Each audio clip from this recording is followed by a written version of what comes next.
ลงมาก่อนเลยวันแรกก็เอาเสียมซื้อลงไปนั่งอยู่หั่นแล้วก็ค่อย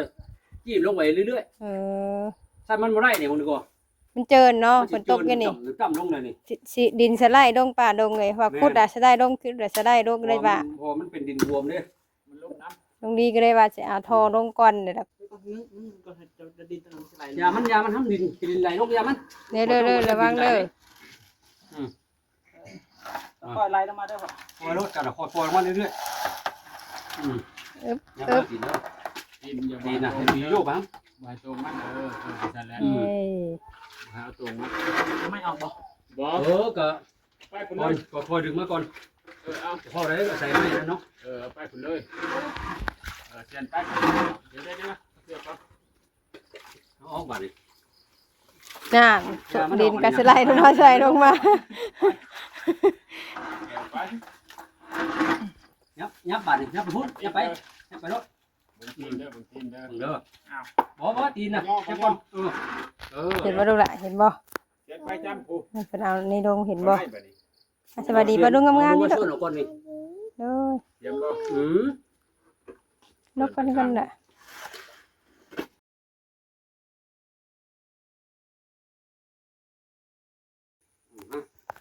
แต่ว่าบ่ได้เชียนก็ขึ้นไปเอาน้ำกันก็แล้วมาปลาดุงเลยมาเบิ่งบัดที่เพิ่นสิเอาอันพอลงหลุมบัดพอดีเพิ่นตกพอดีนะฝนตกทางตกบ่แห้งปานใดกินนี่ถ้าตกแห้งคือว่านั่นแหละตกเลยจะเอาลงมาก่อนเลยวันแรกก็เอาเสียมซื้อลงไปนั่งอยู่หั่นแล้วก็ค่อยจี้ลงไปเรื่อยๆถ้ามันบ่ได้นี่มึงดีกว่ามันเจินเนาะฝนตกกันนี่ต่ำลงเลยนี่สิดินสไลด์ลงป่าดงเลยว่าขุดอ่ะสไลด์ลงขุดอ่ะสไลด์ลงเลยว่าพอมันเป็นดินบวมเด้มันลงน้ำตรงนี้ก็เลยว่าสิเอาท่อลงก่อนเดี๋ยวค่อยเบิดเดี๋ยวนี้เสียเบิดโอ้ยมาปลาดงมาดิ่งขี้โตน้ำกันนะบาดีพูดลางก็ยังว่าได้หมกตะลุน้ำเป็นลางยังดีตะลุน้ำนี่ก็นี่ก็ได้ระวังเลยง่ายหลังชวนเลยอุ๊บฝนตกถ้าว่าบ่ลงแมลงมือนี่กันจันฝนตกแมลงอีกเนาะก็เอาลงบ่ใกล้บ่ได้พุ่นเด้อมันก็เจินลงบ่ได้โคตรมันบีบ่ได้เด้แม่นแล้วถึงจำแล้วฝนตกขนาดบ่ได้แห้งบ่ได้หึกบ่ได้ปลาลงได้นี่นะเพราะมันเป็นสายค่าเด้นี่ตกลงมาเป็นสายค่ามาเดินมามันอ่างอยู่นี้บัดนี้เดี๋ยวมาซึมลงมานี้คนเด้อเอานี่ก่อน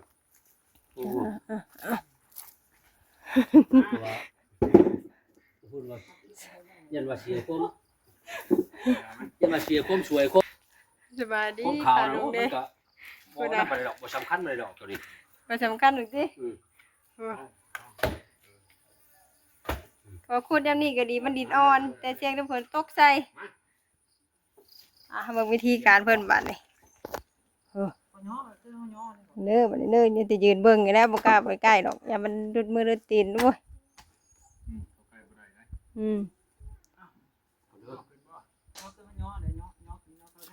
ใช้ได้เนาะอีได้ดินก็ได้โยใช่ไหมนี่อึ๊บ1 2 3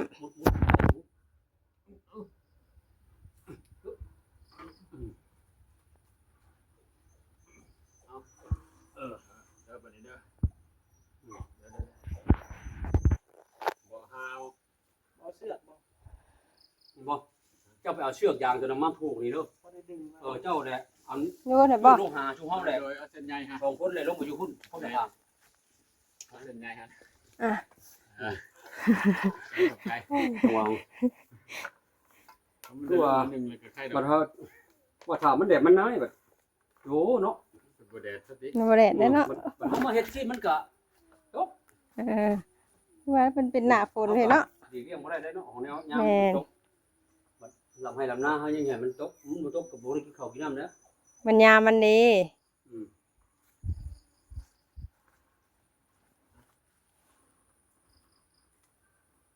เดี๋ยวให้มันอันหยุดตกช่วงอันเดือน10ไว้เนาะหยุดได้เนาะ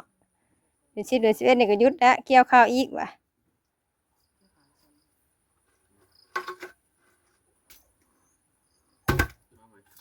พอดินมองนี่มองอันนี้ อุ้มน้ำไว้เลยสไลด์ลงมาบัด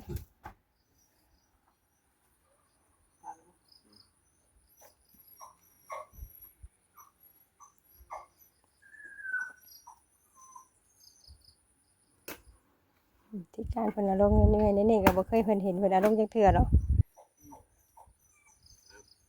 ว่าเพิ่นสิเอาลงแนวใด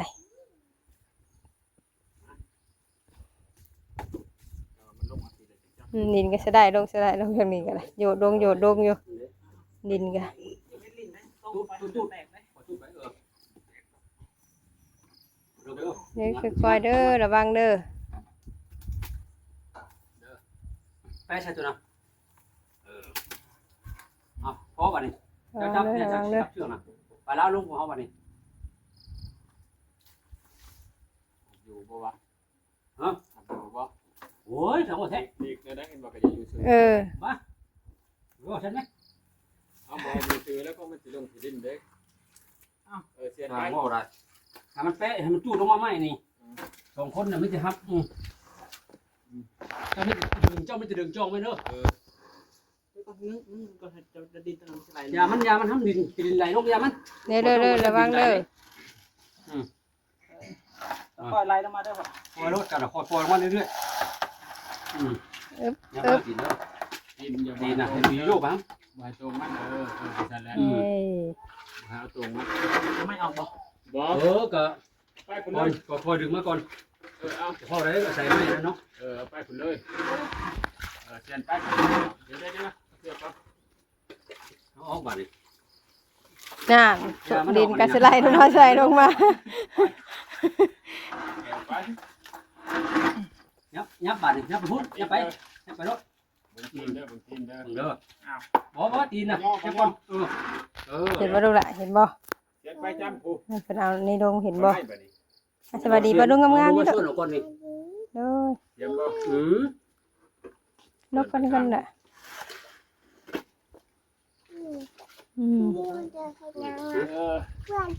เพื่อนได้เนาะ ตู่แม่ขี้ต้มนี่ ในโรงนี้เห็นว่าโรงนี้แม่ขี้ตมเห็นบ่แม่ขี้ตมโรงนี้เด็กขี้ตม บายบ่ อิว เห็นบ่ เอาขึ้นนั่นเอาลงสไลด์ลงมา ไม่มีหันไปเลยลง เอ๊ะ มีหันไปเลย แห่หรือบ่โอ้ย มีน้องและเนวดี สิได้เด้อบ่ เอาไม่เนเนวดี เน่บ่ดินบ่ เนเพื่อน เน่เปื้อน ลุงบ่ได้บอกชื่อลุงเอ้ย นี่ก็ตรงนี้บ่ เพื่อนเชื่อ เปื้อนเสือเนาะ เพื่อนเชื่อแม่ให้ เปื้อนเสือไม่ให้อู้อีกเนาะ ชายเชื่อไออีลายชายเชื่อไออีแม่ บ่ลูกบ่ เชื่อเอาอีกได้แม่ เขียนเสือหนึ่งตัวได้เนาะ ชาย นี่ เชื่อ ดี เบิ่งเด้อบ่ให้ แม่ เปิ ชาย ด เชื่ แล้ อ ว เปียกเด้อแม่แม่เชื่อเปียก ยันเชื่อเปียกบ่ลูกบ่ ชายเชื่อเปียกเอาลายน้ำเพื่อน โอ้อะไรน้ำเปื้อน าลายเดียวแล้ว แม่ เอาอันน่ะ แม่ลงมาแทกดูเอาแม่ลงมาแทกตัวนั้นดูมันสิบ่ดีอีกบ่นึง ยันเปื้อนไม่ให้เด้ไม่ให้เจ้าเด้ ไม่นั่งนี่อันเดียว น่ะยังดินอยู่โอ้ยมันเป็นไอติมยังก็เป็นไอติม มาบัดนี้ก็ อันนี้หนีบน้ เอาไม้มาวางอยู่นี่ เอาลงหันติ มาวางนี่ก็ แมทบ่ ตั้งอยู่นี่รูลงมาเลยกัน ไม่บ่ ตั้งจนอยู่นี่ฮอดลงเฮานี่เลยกัน ำมาจิตา แมทบ่เคยยิพูดบ่โต๊ะบ่ ฮอดตัวนี้แต่จังเฮาเอาลงตัวนี้ เย้ บ่ดินลูกละบ่ดิน นั่นแหละยิง บ่ พอได้ไปสัก เอามาแป้งแค่นี้เอามาทูใส่ไว้นึงเลยมันฮอดตัวนี้เลยเฮาจังเอาลงตัวนี้แม่นไล่2อันนี่แหละโอเคแล้ว เขาลงแบบนี้ก็ใส่หันเลย โบชีโอ้ยไว้ ได้ยุโรปทางนี้นัดทางนี้เลยเรื่อยเลยทางนี้ได้เรื่อยเลยทางนี้ยันทางนี้เลย พอดีบ่ แม่จิ๊บพอดีเลย นี่มันนี่เราบ่ แม่หาเส้นนะ พวง แม่หาเส้นแม่หาเส้น นี่เลย พอดีเอาบัดใหม่ หรือว่าเดี๋ยว เอามาใส่ตัวนี้แล้วมาลงตัวนี้เอามาลงตัวนี้แล้วก็เนี่ยจังเอามาไล่ลงนี่ได้เอาตัวนี้เอาไล่ลงตัวนึงเนี่ยมันสบายดอก เ เอามาเป็นมาแบบ โอ้ยว่าสิเอาลงหันได้บาดโอ้ลงหันก็สิเชียนเอาไม้ออกบ่เว้นนี่แล้ว มันบ่ไหม เพราะว่ามันแปะชนิดมันไหลเรื่อยๆมานี่ ได้ โอ้ แตกนะลูก ไหล เร็ว อันนั้นแต่ ปล่อยไหม ดินบ่ เจอน้องอีกได้บ่แน่ดินก็ได้ แล้วบอกอยู่ลุงบอกอยู่เนาะ เออ ว่าลุงฮู้ได้นี่นะ ว่าลูกเคยผ่านมาแล้วติ แล้วเคยผ่านมาเลยเนาะ บ่เอาออกเราเป็นยังไงครับ ฮะ ไม่ได้สิเอาออกเนี่ย เอา อันนี้นะ เอาไม่ครับมันสิย่างยังแฮะ มิจะพบเจ้าไม่ใบเหยียบ มาพี่ลูกมาพี่มาหาแม่พี่เจ้าน่ะ ว่าเฮาสิเจ๊มันต่ำเลยเด้ เราจะลืมนุ๊ก อ่าในคนงานมาเพิ่มบ่ มาเพิ่ม ลุงใหญ่เฮา สวัสดีเด้อ เนาะสิผู้ใหญ่เพิ่นได้เพิ่นมา แล้วว่าเสียงอย่างเด้เราได้ยางคำว่าเบิ่ง เนาะเห็นยั นี่ ง แหละจะบอกคนใจบุญใจชินนะเพิ่นเห็นแล้วเพิ่นมาซอยอะไรกันโอ้โอ้เนาะ เห็นยามนี่มันมีน้ำตกเลยเนาะ ฝนตกกันนี่เด้ หากอันคุดบ่อ หากคุณมานี่เด้ได้ถ้ามันดีมันอ่อนแล้ว หยิบไปดึงอย่างเดียวเลย คอยเด้อ คอยเด้อ มันมือได้กระจกเลย จับเด้อบ่เด้อ ลงจนคอเนี่ย 3แต่ว่าเพิ่นสิอารมณ์ก่อนเพิ่นสิคอยคูดลงไปจักอย่างนั้นเพิ่น ยามมาแล้วเจ้าน่ะ คอยมันทำให้แล้วลงมันง่ายแล้วเอาขึ้นแล้วเนี่ยไม่เอาขึ้นได้อย่าเห็นพิษเลยนี่เลยอย่าเห็นพิษเลยเอาขึ้นใหม่เลย เออ เอาไปนี่เอาขาออกมาสองคน ตัวเองก็จะ เอาขาไปนี่ พิษอยู่บ่ สิได้คูดลงอีกได้เพิ่นว่า พ่อย่อแห้งให้มันติดตึกเลยให้มันถูกกับนี่ลงมาเรื่อย ทางนี้ มีแต่ยานนู่นให้เจ้านี่คอยยานนู่นเรื่อยทีดินน่ะบ่ยามันตกก็ได้ เดี๋ยวเอาเสียบออก อยู่ลงเนี่ยก็ยามันเนาะอ๋อเฮามีแต่เฮาชอจิ้มหมุนลงเรื่อยเด้เอาซ้ำบ่ได้ ใช้วิธีหมุนลงไปบ่เจาะหมุนลง อำเภอปืนน่ะมันก็ชมบ่ได้เนาะบ่งบ่ หมุนมือแบบนี้ สไลด์ลงเบิดแหละ หมุนให้มันเพียงเลยก็เอาไปตัว ต้น นั้น บ้ามันใส่งานตลอด ก็เป็น แบบใส่อยู่ จะว่ากันทำกันคือ แม่น มาใส่นี่แบบ เธอออกมานี้ใกล้แน่นะ เข้าในก็ได้เด้เอาขึ้นไปเด้เข้าในเนี่ยเฮาก้นเฮาเตอะไปโดดนี่นี่บ่ได้จะตัดเอาล่ามเสียเป็นสั่นลงไปนั่งนี่หมุนๆจิ้มแล้วก็ชวนเอาสิคู่แล้วมาทองลง กูด่าลงกันทั้งนั้น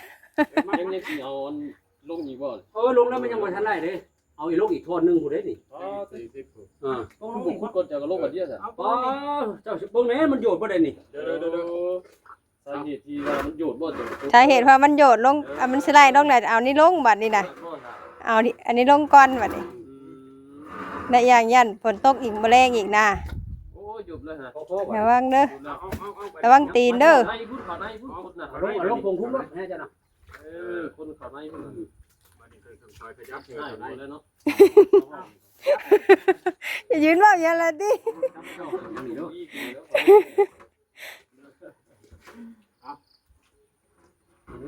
ค่อยๆเด้อ เชือกนะ ระวังเด้อ บ่ได้บ่เอาเสือไปเด้อ ไหนบ่มันทุยได้ หมู่ภาคกันป้าอะไรกันเนี่ย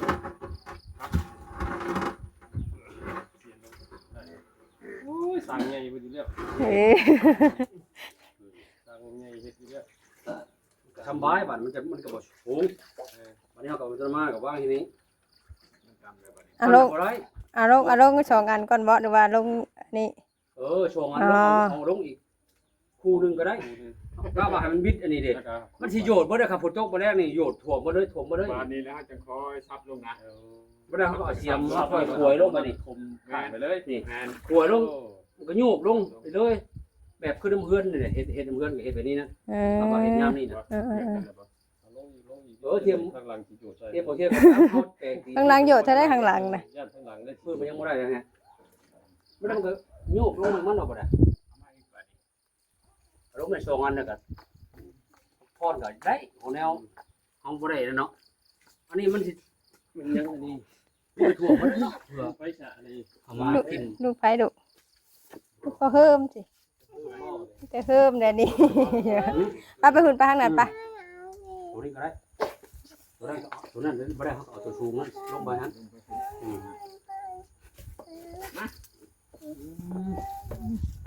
แล้วลูกไปแล้ว2ท่อเรียงกันอึบ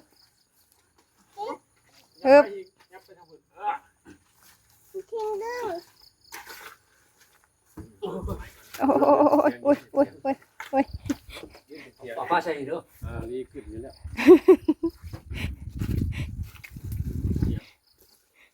บัดเขาบ่ถ่ายคลิปคือย่อผู้เดียวเลยดีบ่ เนาะ เอาจุ่มนี่มันคือว่าอยากวันใดนะ บัดออกจากคลิปแล้วคือย่อผู้เดียวว่ะ เนี่ยพ่อว่าเฮ็ดแบบนี้ลูกเริ่มบ่ค่อยแล้วว่าจงผู้สาวนะมันคือเคยจงผู้สาวเนาะ เราเห็นมาจักเราเห็นมาจัก โอ้ผู้สาวเขาก็สู้กินน้ำบ่ โอ้สาวนั่นเนาะ ไม่ก็เป็นโดแบบนี้ก็ อันนี้มันก็นักแน่นเนาะ นักเน่นดิ เพิ่นหักอยากว่าเนาะ บางทีก็ไปยางน้ำ มันต่างกันได้50โลปูนกับ50โลเข่าเนาะ ต่างกันเลยติ 50โลผู้สาวกับ50โลนี่ต่างกัน โอ้ผู้สาวบ่ได้ฮอดได้50โลมีแต่ บ่ฮอดการย่อใส่การโลดเขาย่อขึ้นได้50โล 4ว่ามีแต่30ปลายในผู้สาวน่ะ 50เป็นย่อขึ้นเรา โอ้ย ลงมาเลยลงมาที่รถแข่งมือเลยแข่งค่อยเสียเงิน จะเป็นว่าวเนาะกระดาษสิเมื่อยยังงอตะลกอยู่โอ้ยเนาะพอได้หัวอยู่เนาะ เป็นได้ป่ะเนี่ย เรื่องเฮ็ดอันโยมมันก็เม็ดกับแม่นนี่แล้วนี่ ผู้ใหญ่เพิ่นบอกอยู่ได้แน่นอน เอาเฮ็ดอันว่าเฮ็ดออนแอร์ก็เจ็บปวดได้เอ้าเสียไปลมไม่ได้ เป็นปีนเนาะ เฮ้ย หย่อ พ่อบ้านคนตู้ ได้ได้ เทีย ละ นเจ้าหัน เฮ้ย เด้อ จะอยู่ใน ได้ละ เฮ้ย เอางานเรา อาสิไปบ่ ไปซะนี่แก้เราได้เชื่องแล้วนั่นก็พนันบ่ได้ลง2ทอนี่ เดียวก็นี่ ดีใจ คนเดียว มา เสียง เอ้ย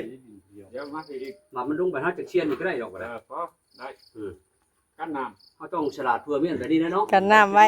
โอ้เฮ็ดเป็นน้ำสลับไป อื เนาะ ม ำเอาเลย คำว่าผู้อื่นจะเอาลงมาจากบ่ทันแล้วพระเจ้าอยู่อ่ะผ้ายามผลเนาะวันนี้มันอยากไหลลงก็ยามันอันนี้ถ้าข้างทิ้งบัดนี้น่ะเอาบ่ถมน้ำก็จะดูได้บัดนี้มันเกินเด้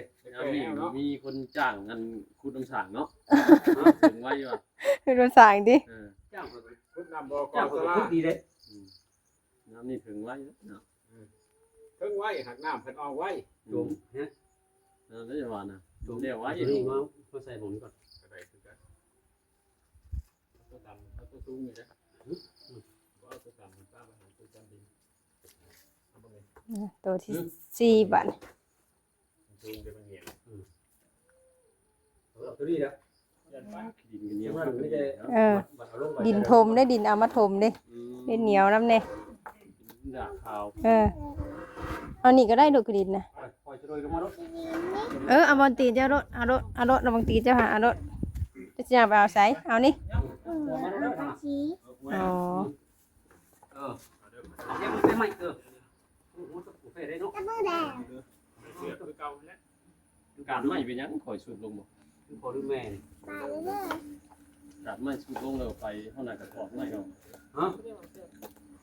มันเอาไม่เนี่ยมันคัดบ่ได้มันเดี๋ยวไว้พุ่นมันมื่นบ่ได้เอาแพ้ได้หน่อยคนน่ะ ตู้ที่ต้มน้ำนะ โอ้ไม่ฉีดมือเนี่ยบ่ได้ได้แป้งปุ๊บลวกเลย ตู้ที่ต้มน้ นี่จะเอาเชือกจองที่จะรันเอาแล้ว ำดึงอย่างเดียว เอาคนน้องเขาน่ะมือขาดอะไรคนเนี่ยเราจะดองได้ ทีมงานบ่กี่ลายกว่านี้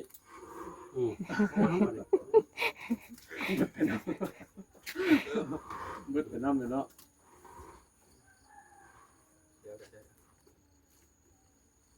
เอาตู้ อย่ามันตัวนั้นปลาโดนย้ำนึ่งมาให้มันลงให้มันไหลลงมาด้วย มา ตรงกันไร ประตูอยู่ทางมาเทียน มาบัดห่างออกมาห้าออกข้างขามัน ข้างนอกมันเด้อ เอาอยู่พุ่นถ้าพุ่นแล้วอ่ะมัน เอาเด้อ ทำเอาแก้วบาดนี้ มันสิบ่มันสิมาทางนี้พูดพี่พูดได้เอา เอา มันสิดึงบ่ได้แล้วนี่น่ะดึงมันก็เจ็บบ่ได้ขานี่ ยับเอาแก้ว ไปอยู่แล้วเด้อ ให้พอดีเอาเสียนอยู่พุ่น บ่ขึ้นน้อยเด้ ต ตี อนไหน น่ะ บ่ ฮะบ่ บ่เข้าที่เขาในก็ได้อยู่หั่นแหละคอยขึ้นเหมือนกันแหละ จับเชือกไปทางบ่ได้ให้หรือเจ้าก็ดึงพุ่นเด้อบ่ เราไปขึ้นนั่งขึ้นนั่น ได้บาดนี้ได้มือ แก้บัดนี้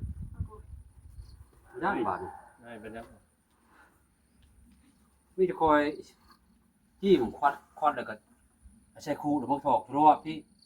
มันก็โยกลงเธอเด็กเธอหน่อย ถ้ากระไดเป็นเด่นยัง50นะ ยังอีกทอดนึง เดี๋ยว50 คือบริตีนยิงว่าจะว่าอยู่เกิดเชียนแล้ว เกือบติ ฉันได้ลิ้นเร็วแล้วอ่ะ บ่แล้วเราของหน้าเฮามื้อนี้ครับว่าคำว่าตีมน่ะโอ้ ตีนเน่าเลย จนมันขาดอีกคนนึง ใคร ทีมงานที่มาตรฐานนี่เบิดไป ยมันออกมาแล้วกับเขาบัดเขาทอไม้มาใช่ก็ว่าเขาขุดลงเชียนมันนะครับกับมันดูโตแล้วเขาจะแป้งบาดนี่ นักที่ต้นนี่ แป้งมันละเอียดอะไรก็จะโจ๊ะนี่ เฮ็ดคืออารมณ์ก่อนคือว่าดินสไลด์ดงปลาดงเอ้ยน่ะหำบ่ลงมื้อเช้าพอดีอันนี้ แจกมา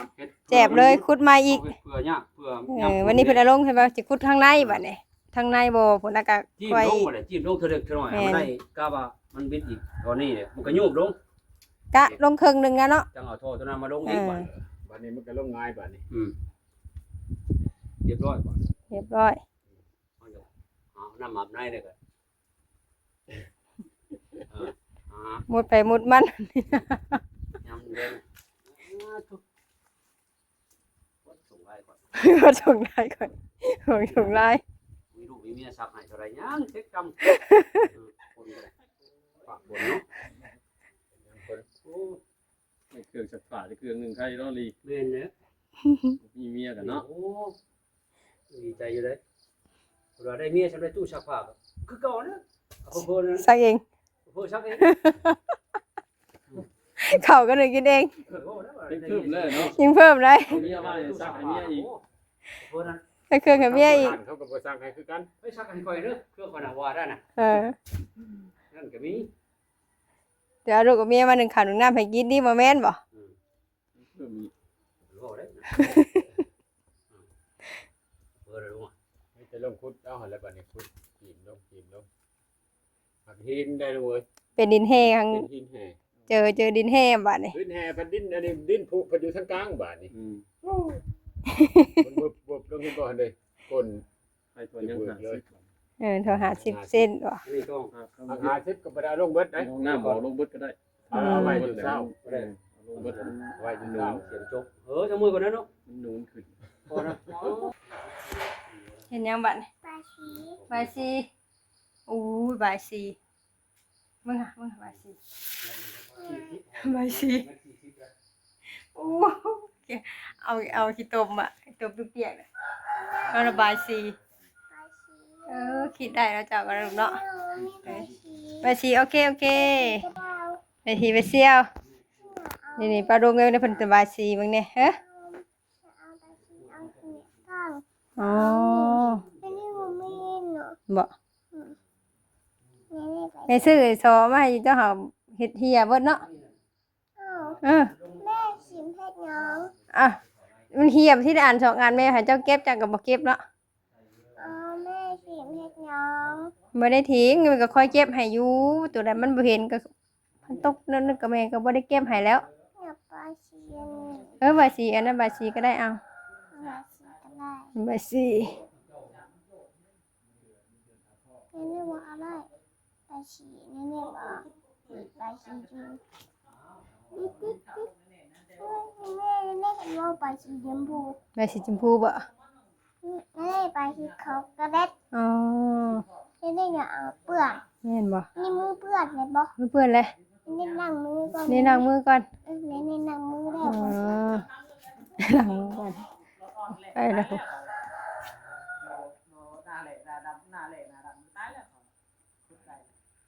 ันอยู่ลงขีมันจุกเลยเนาะ มันก็สัมพันธ์กันแล้วเนาะคุณพังผมนะ เมื่อกี้เนี่ยฝนตกกับฝนตกอันนี้เนาะน้ำมาน้ำเงินมิกมาน้ำเงินมิกได้เศร้าไว้นี่ไปแล้วเลยเศร้าเมื่อยกันอัดทอลง เขายามแรกเนี่ยเขาจังพุดผู้ชาย ไว้ซีติดุ เดี๋ยวแม่เบิ่งแม่นี่ แม่จะให้ป้าลูกเมืองเจ้าระบายสีนี่ระบายสีงามบ่เนาะงามบ่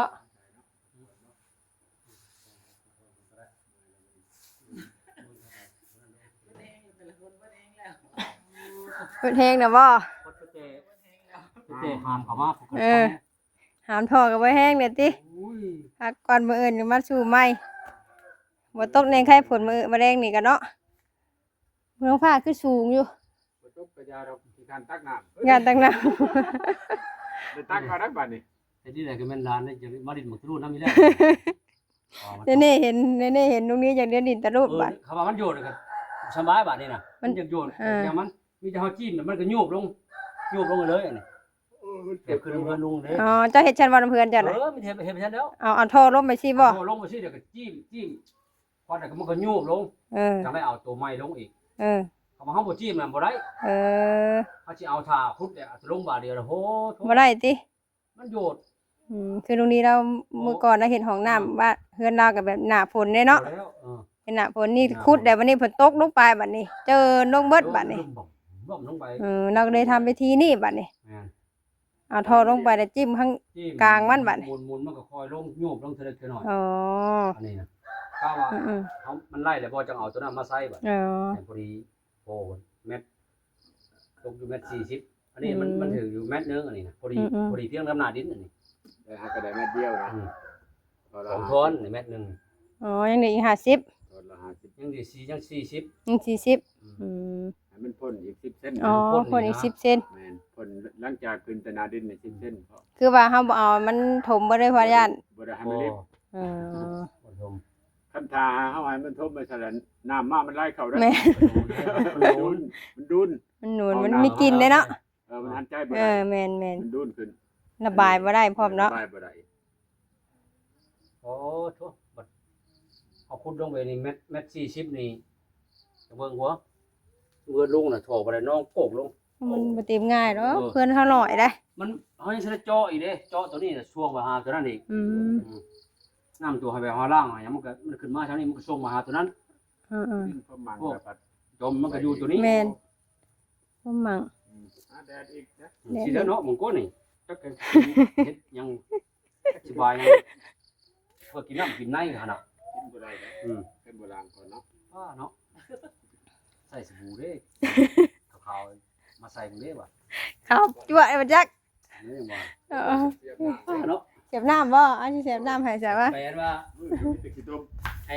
ลูกเฮิมมาเนี่ยอันนี้ชื่อสบู่น้ำบ่เฮินบ่เตียงบ่มาผ่าเนาะ อ๋อหมูนั่นบ่สีม่วงบ่ น้ำผลเนาะต้องชื่อสบู่เนี่ยมา ใส่เลยว่าชูมันขาวเด้หัวเอาชื่อมาผ่าให้เนาะมาผ่าเด้อลูกเฮิมเด้อ หมูน้องม่วง เออ ที่เพื่อนมาเตียงเพิ่นไล่สดขายแล้วป้าดูเพิ่นจักไล่จิ้มจักใส่แต่นั่นเพิ่นน่ะจักใส่ลองเบิ่งนะเพิ่นว่า ลองเบิ่งเลยว่า จักใส่ลองใส่ลองเบิ่ง ไปว่าพี่เชนคนนี่บอกว่า อาจารย์เตียงเราว่าขาวหน้าขาวเที่ยงแจ๊กเพิ่นว่าชื่อแชนนึงนี่ต้องมีทอนโอ้ลูกเฮิมเอ้ยเป็นเลยก็ชื่อมาผ่าเด้อบ่แน่นี่ เงินดูเงิมเอ้ย เอาเนาะเพราะว่า ลูกเขยลูกเขยก็ยังบ่ได้ใส่ซ้ำอีกสิว่าอีกแหละ เพราะว่าถ้าน้อยบ่ใส่ก็ให้ข่อยได้ใส่ก่อนนะว่าข่อยเราบ่ได้เฮ็ดหยังเพื่อของมือเด้อันนี้อันนั้นมันเกี่ยวกับถือแบบของเปื้อนได้เนาะของเปื้อนเนี่ยกินดอนเฮาน่าจะใส่มันขาวเด้ลองดูว่า โอเคเนาะ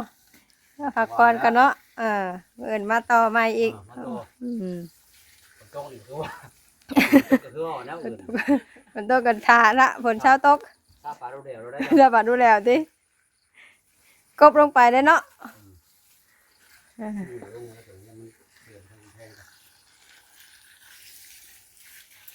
ใช้ระบายสีนะโอ้ย ระบายสี มังจ๋า ว่าโอเคจ้ะสำหรับคลิปนี้กันนะป้าลุงไปก่อนเด้อป้าลุงเด้ออ่ะสบายดีป้าลุงเด้อลูกละ ยาดี โอ้ย จังแค่นี้ ปิดเด้อบ่จ้างบ่ปิดเด้อบ่